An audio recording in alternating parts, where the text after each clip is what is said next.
अस्सलामुअलैकुम जी, welcome back to my YouTube channel. कैसे हैं आप सब लोग? मैं उम्मीद करती हूँ आप सब खैरियत से होंगे। शुक्र अल्हम्दुलिल्लाह मैं बिल्कुल ठीक हूँ। अपने व्लॉग का स्टार्ट करते हैं जी एक प्यारी सी सुबह के साथ। अभी हम लोग सो के उठे थे तो मैंने सोचा कि बेड सेट कर लूँ, और आज मेरे हस्बैंड भी आ रहे हैं क्योंकि मैं वापस जा रही हूँ घर।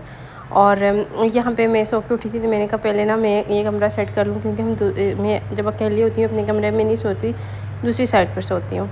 उसके बाद जी मैंने अलमारी सेट करनी थी। अलमारी से सारे कपड़े निकाले जो लेके जाने वाले हैं साथ, उनको पैक करूँगी, और जो दूसरे थे उनको मैंने अलमारी में रख दिया। फिर गैस बंद हुई थी तो नाश्ता करने के लिए हम लोग आ गए दूसरी कज़न के घर। इन्होंने नाश्ता बनाया था। हमारा सिलेंडर ख़त्म हुआ था तो इनके घर में सिलेंडर था, तो फिर हमने यहाँ पे नाश्ता किया। हम अपना थर्मास ले आए थे, चाय बनी हुई थी, बाकी रोटी बनानी थी। उसके बाद घर वापस आए, वहाँ पे बैठे थोड़ी देर गपशप की। उसके बाद खाने का टाइम हो गया तो घर आ गए। यहाँ पे हमने ना आलू की भुजिया बनाई थी अपने लिए, क्योंकि खाने में ना गोश्त बना हुआ था तो दिल नहीं कर रहा था गोश्त खाने का, इस वजह से फिर हमने ना भुजिया बना ली। और मैंने वापस भी जाना है तो हस्बैंड आए हुए थे, उन्हें कुछ काम था, वो वहाँ पे गए हुए थे। अभी वो आएंगे तो हम लोग ना घर वापस चले जाएंगे। आलू की भुजिया किस किस को पसंद है? मुझे तो बहुत ज़्यादा पसंद है। मुझे तो अगर तीनों टाइम मिलती रहे ना तो मैं यही खाती रहूँ। मसाला लगा के इस तरह से काट के रख देते हैं और फ्राई कर लेते हैं। फिर टमाटर का हल्का सा टमाटर को ग्राइंड करके ना उसका तड़का बना के उसमें डाल देते हैं तो बहुत मज़े के बनते हैं। अच्छा, ये जो है ना हमारे घर दावत भी थी, और ये एक दिन पहले का व्लॉग था तो वो मुझे याद ही नहीं रहा पोस्ट करना, कुछ डिलीट हो गया। और जो रहता था मैंने सोचा कि चलें घूमना, मैं आपके साथ शेयर कर देती हूँ। मेरी कज़न्स हैं, उनकी शादी है तो उनकी हमने दावत की थी घर में। मैंने राइस बनाने थे और यहाँ पे मैंने चिकन के कीमा बना लिया है, और ये मैं कोफ्ते बनाऊँगी चिकन के साथ, राइस बनाऊँगी। सब ने एक एक चीज़ बनाई थी तो मेरे हिस्से में ये आए थे कोफ्ते और चावल, तो मैंने कहा चलो मैं ये बना लेती हूँ। और अच्छा, वो ब्लॉग में यहाँ पे मैंने भुजिया बनाई थी ना, तो उसके बाद हम लोग घर वापस आ गए थे तो वो भी मैं आके आपके साथ शेयर करती हूँ। लेकिन ये क्लिप्स कुछ पड़े हुए थे तो मैंने कहा ये भी ना मैं आपके साथ शेयर कर देती हूँ। ये बड़े प्यार से हमने बनाए थे। अच्छा, यहाँ पे ना उनको हमने सरप्राइज़ देना था क्योंकि हमने केक वगैरह ऑर्डर किया हुआ था ब्राइड टू बी का, तो हमने कुछ गुलाब की पत्तियाँ मंगवाई, थोड़ा बहुत कमरे को सजाया। यहाँ पे मेरे कोफ्ते रेडी हो गए हैं। ज़्यादा कुछ नहीं कर सके, बस थोड़ा बहुत ही किया था, लेकिन इससे खुशी मिल जाती है, अगला बंदा खुश हो जाता है।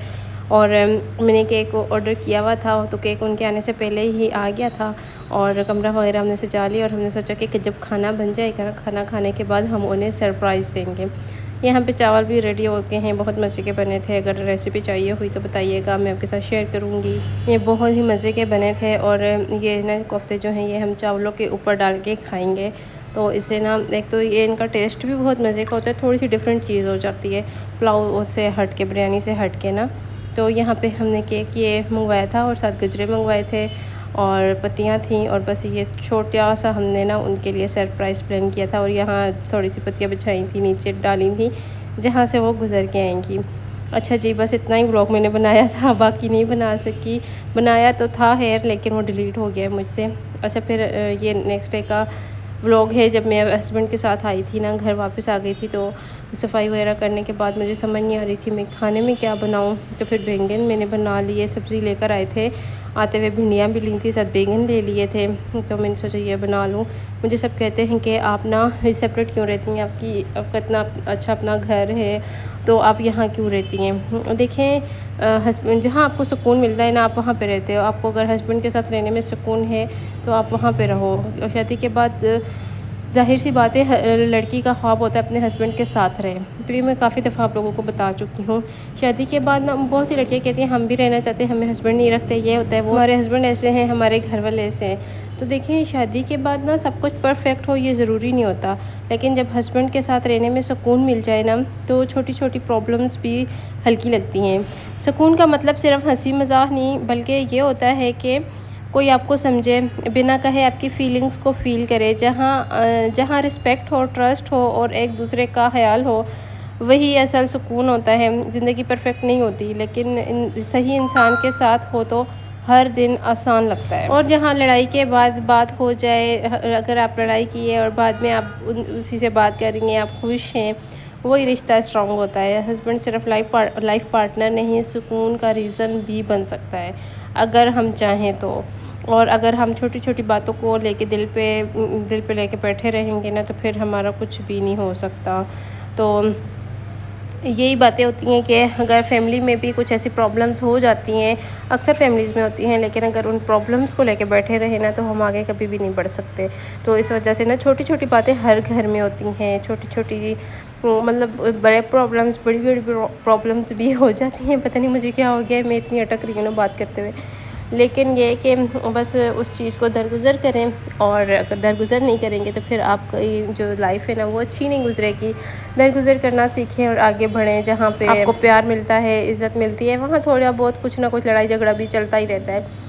तो बस जी खुश रहा करें, और जहाँ इंसान को सुकून मिलता है ना, जहाँ वो खुश रहता है ना, उसे वहाँ रहना चाहिए। और लोगों की बातों का तो क्या है, ये मुझे खुद लोग कहते हैं, हाय अल्लाह इतनी दूर चली गई हो, वहाँ क्यों रहती हो? मुझे खुद मुँह पे आके कहे जाते हैं, अपने घर में रहो ना, इतना अच्छा अपना घर है, वहाँ पे रहती हो, अकेली होती हो। लेकिन क्या करें, लोगों के मुँह तो हम बंद नहीं कर सकते ना, हमारी जो लाइफ़ है वो हमें ही पता है। देखने वाला बंदा जो है ना वो तो बस देख के अंदाज़ा लगा सकता है, लेकिन जो जिसकी लाइफ़ चल रही होती है ना वो उसी को पता होती है। तो इस वजह से ना, अगर आप लोग भी अपने हस्बैंड के साथ रहना चाहती हैं तो बात करें उनसे, फैमिली से बात करें, उनको हँसी खुशी राज़ी करें, ये नहीं कि लड़ाई झगड़े करके राज़ी करें।